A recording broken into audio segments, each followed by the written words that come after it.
ایک سودا کیا. کیا ہے؟ رب فرماتا ہے اللہ نے مومنوں سے ان کی جان اور ان کے مال کے بدلے انہیں جنت بیچ دیا.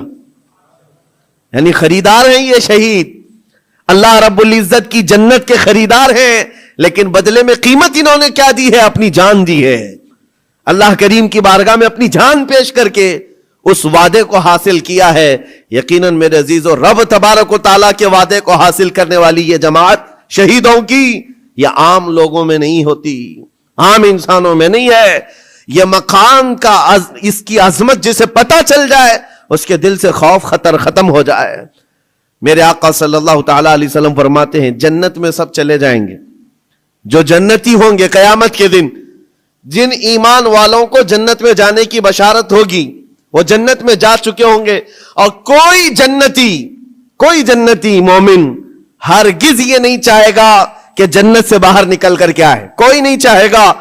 مگر میرے آقا فرماتے ہیں صرف شہید ایک ایسا ہوگا, شہید صرف ایسا ہوگا جو اللہ کریم کی بارگاہ میں یہ عرض کرے گا, مولا پوچھے گا اے شہید تجھے اور کسی نعمت کی ضرورت ہے جنت میں؟ وہ کہے گا کہ مولا بس ایک ہی خواہش ہے, دنیا میں تو پھر بھیج, پھر تیرے نام پر قتل ہو کر کے آؤں, پھر تیرے نام پر مر کر کے آؤں, پھر مجھے دنیا میں بھیج, پھر تیرے نام پر مر کر کے آؤں. اس لیے کہ شہادت میں جو لطف ہے وہ مجھے یہاں نہیں ملتا. عزیزان گرامی, یہ صرف شہید کے بارے میں میرے آقا صلی اللہ علیہ وسلم نے فرمایا, اور یہ فضیلت بیان کر کے خود میرے آقا فرماتے ہیں. حضرت ابو ہریرہ رضی اللہ تعالیٰ عنہ سے روایت ہے, بخاری شریف کی حدیث سے, فرماتے میرے آقا میری خواہش ہے کہ اللہ کی راہ میں قتل کیا جاؤں, پھر زندہ کیا جاؤں, پھر قتل کیا جاؤں, پھر زندہ کیا جاؤں, پھر قتل ہوں, پھر زندہ ہو جاؤں, اور اسی میں اللہ کی رضا حاصل کر لوں. یہ میرے آقا صلی اللہ علیہ وسلم فرماتے ہیں. عزیزان گرامی وقار, جو شہید ہو چکے اللہ کی بارگاہ میں ہیں, وہ نعمتوں میں ہیں, وہ زندے ہیں, بلکہ ہم سب سے بہتر ہیں. ان کے مقام کو پوری دنیا والے ابھی مل کر نہیں پہنچ سکتے. اللہ کریم نے ان کو جو شہادت کا انعام عطا کیا ہے, میں آپ کو بتاتا ہوں صحابہ کرام رضوان اللہ تعالی علیہ مجمعین کی دو مثالیں. کیا جذبہ تھا ان کے اندر. جب میرے آقا صلی اللہ تعالی علیہ وسلم احد کے میدان کی طرف روانہ ہو رہے تھے تو ایک صحابی عمرو بن جموح رضی اللہ تعالیٰ عنہ, جن کے 4 بیٹے حضور کے ساتھ جا رہے ہیں جنگ میں, 4 بیٹے جا رہے ہیں, کسی کا ایک بیٹا گھر سے نکلے بڑی بات ہے, 4 بیٹے جا رہے ہیں, بہت بڑی اور بات نبی پاک صلی اللہ تعالیٰ علیہ وسلم صفیں درست فرما رہے ہیں. اور یہ صحابی حضرت عمرو بن جموح بوڑھے تھے اور لنگڑے بھی تھے, پیر میں عذر تھا. حضور پاک صلی اللہ تعالیٰ علیہ وسلم کی بارگاہ میں آئے, کہا یا رسول اللہ میری خواہش ہے میں بھی آپ کے ساتھ حاضر ہو جاؤں, بچے مجھے جانے نہیں دینا چاہتے ہیں.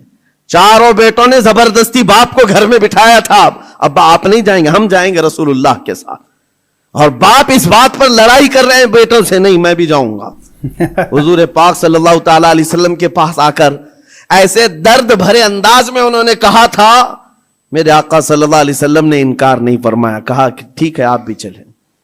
پہلے حضور نے فرمایا آپ کے تو 4 بیٹے شریک ہیں, آپ کے 4 بیٹے شریک ہیں, آپ گھر میں رہ جائیں. حضور پاک صلی اللہ علیہ وسلم نے جب یہ فرمایا تو وہ کیا کہنے لگے, آواز نکال کر رونے لگے, کہا تف ہے میرے بڑھاپے کو, میرے بڑھاپے نے مجھے نبی سے دور کر دیا, جوان ہوتا میرے بیٹوں کی طرح تو میں بھی جاتا. حضور پاک نے فرمایا نہیں آپ بھی جا سکتے ہیں. لنگڑا پیر تھا, حضور نے فرمایا کیسے چلو گے, دقت ہوگی, تکلیف ہوگی. وہ صحابی کہتے ہیں یا رسول اللہ صلی اللہ علیہ وسلم میں یہ چاہتا ہوں جس طرح لنگڑ لنگڑ کر کے میں یہاں چلتا ہوں ایسی ہی لنگڑ لنگڑ کر کے جنت پہنچ جاؤں, کیا یہ ممکن ہے؟ حضور پاک نے ان کے جذبے کو دیکھا, فرمایا آپ چلیں. گھر آئے, اپنے اہل خانہ سے کہا جلدی جلدی تیاریاں کرو میں بھی جا رہا ہوں. خوشی کی انتہا نہیں. جب جانے کا وقت تھا دروازے پر ان کی اہلیہ آئی اور ان کو ایسے ہی تفریح کے طور پر کہا, دل لبھانے کے لیے کچھ باتیں کی جاتی ہیں. بیوی نے ایسے ہی کہا عمرو بن جموح تم تو جا رہے ہو, مجھے لگتا ہے تم بھاگ کر کے آ جاؤ گے, میدان جہاد میں جا رہے ہو, جنگ کے میدان میں جا رہے ہو اور سخت ہوتا ہے میدان, بھاگ کے آ جاؤ گے.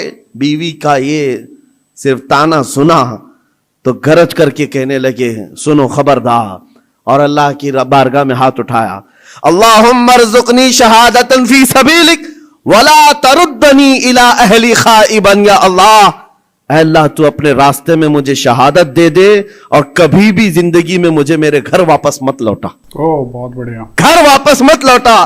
ہم تو گھر سے نکلتے ہوئے گھر واپس آنے کی سلامتی کی دعائیں کر کے نکلتے ہیں. اللہ صحیح سلامت لوٹا ہے اور وہ جذبہ الگ ہے.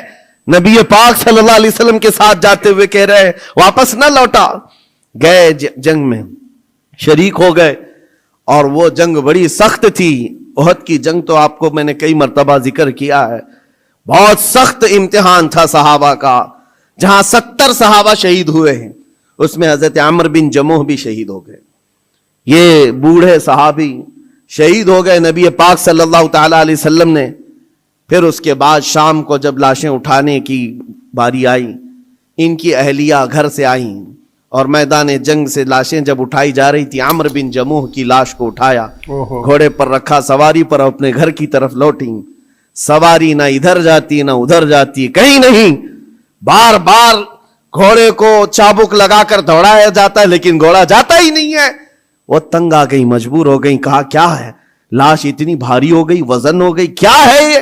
نبی پاک صلی اللہ علیہ وسلم کی بارگاہ میں آ کر کے ان کی اہلیہ نے کہا آقا سب اپنی لاشیں لے جا رہے ہیں، میں بھی ان کی لاش اپنے گھر لے جا کر ان کو تھوڑی دیر کے لیے رکھنا چاہتی ہوں، لیکن سواری ہے کہ آتی نہیں آگے.